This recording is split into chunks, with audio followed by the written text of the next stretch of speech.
I think what's so remarkable, we've seen in that 72-hour period, Joe Biden go from being a joke to a juggernaut.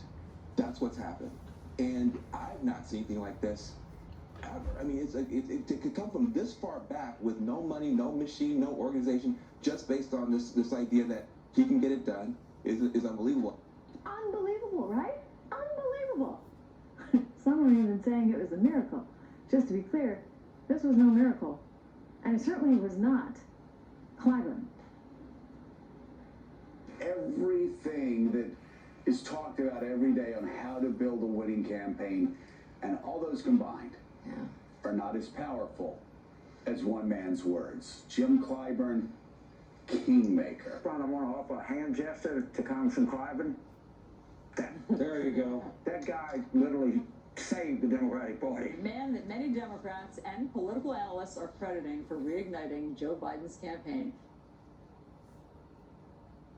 Come on, let's be honest here.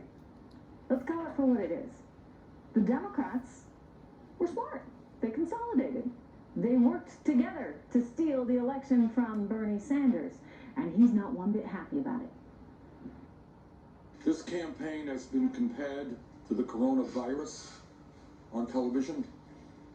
We have been described as the Nazi army marching across France. Joe is running a campaign which is obviously heavily supported by the corporate establishment. At last count, he has received funding from at least 60 billionaires. Joe is going to have to explain to the people, the union workers in the Midwest, why he supported disastrous trade agreements. Ouch. Bernie on offense.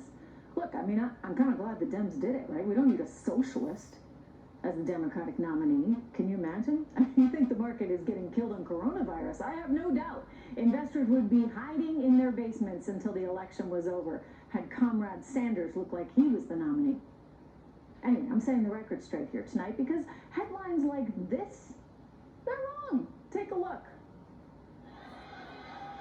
New York Times, Politico, USA Today, The Guardian. The New York Times, I know, had one opinion piece where they did call it a miracle. No miracle here.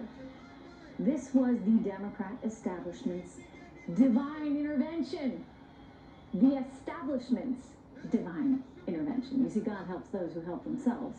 And in this case, some party establishment types finally woke up to the threat of a near communist winning the nomination. The Democratic establishment in this case was and is the miracle worker.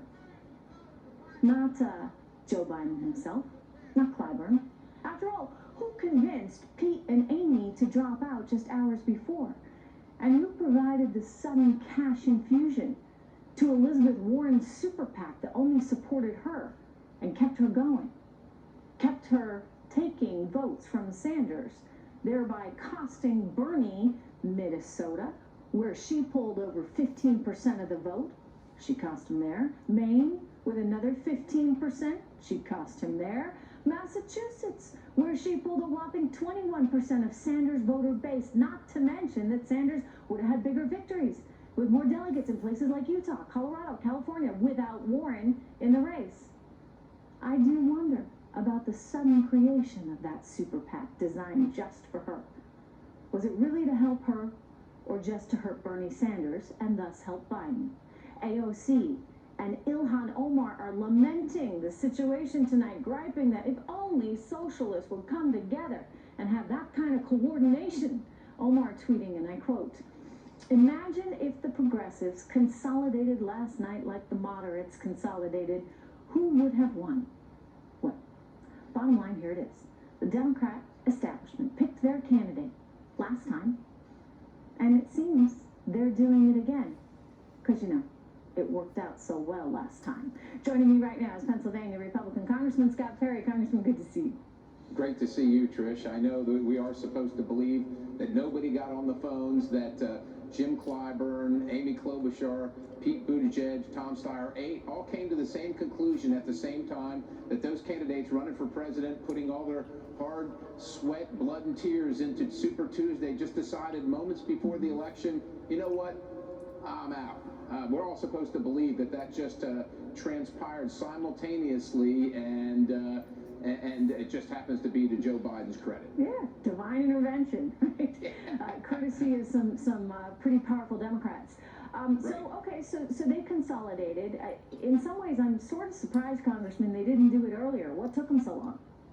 Well, I think they were hoping that it was going to work out with some of the other candidates, and let's face it, this is the Democrat Party. Even Joe Biden has abandoned centrist positions in the past that he held in the past and gone far off the left edge. And so the point is that's who they are.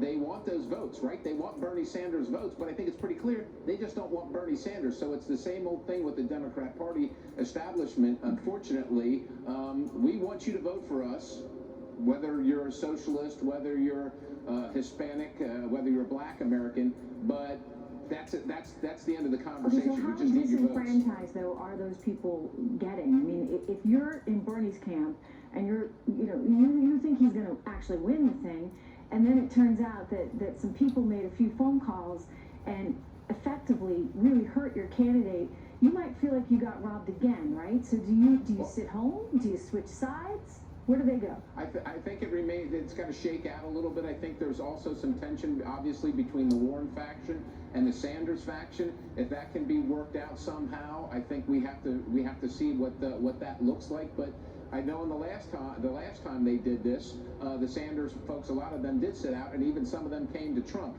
I think they did it this way to make the appearance, the illusion that this happened organically. This was just the voters deciding. They set the tables to give the Democrat Party leadership, let's face it, they don't trust their voters to choose, right? So they're going to give them limited choices to make sure they get to the right place. That's what they did. And I think that the Sanders folks are probably going to have to come to that realization, or they're just never going to believe it. And quite honestly, Bernie himself has to come to that realization. Donald Trump called it. He said this was going to happen, right? Yeah, he did. Well, look, Donald Trump is the youngest man in the race now. That's a good point. Hey, Congressman, it's really good to see you. Thank you so much for all Great to see you. Thank you. Coming up next, more violent anti-Trump rhetoric from misguided, irresponsible Democrats. Remember these. You cannot be civil. Get up in the face of some Congress people. If they go low, we kick.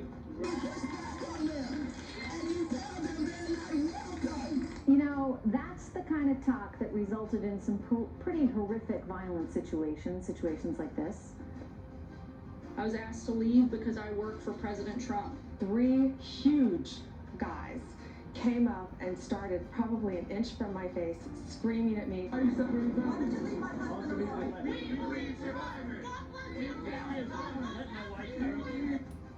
Next, when does it stop? Tonight, the top Dem, who's supposed to be condemning all this, actually feeding the anger and the violence. Democrat Minority Leader Chuck Schumer should be ashamed. He is now threatening Trump appointees to the Supreme Court. So much so that Chief Justice Roberts had to issue a rare rebuke tonight, calling Schumer's words irresponsible and violent. Next, you're going to hear Schumer's violent comments for yourself, as well as Justice Roberts' epic shaming of this top Dem. Next.